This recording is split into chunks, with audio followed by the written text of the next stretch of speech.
question for all of you. In your many years of research, what did you decide was the fundamental thing you learned about Ayn Rand, the one premise or value, just nail it down, that underlies all of her work? The fiction, the nonfiction, you may each have a different answer, but I'd like to hear what you think is that bottom line, fundamental thought of hers. Anyone?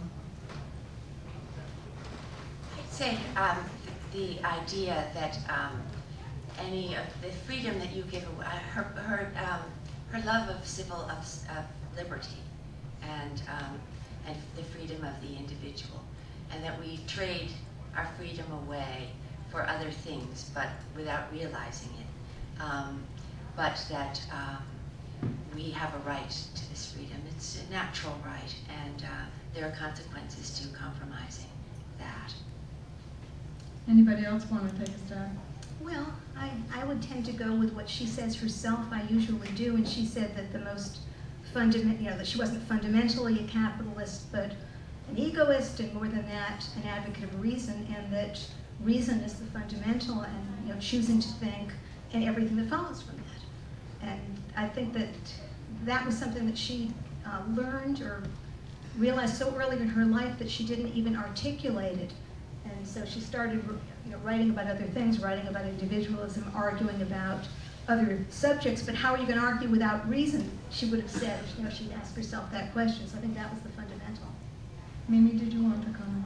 I write in several places about what I call the three antipodes that are basic to her thinking. And I guess I'm just repeating what you all have said in different ways, but it's the idea of individualism versus collectivism, of egoism versus altruism, and reason versus mysticism.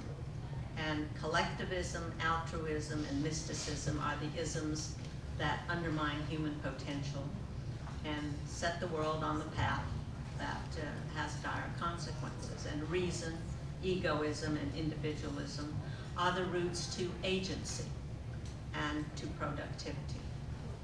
And I think that egoism is necessary, and then reason, but without reason, nothing else can follow.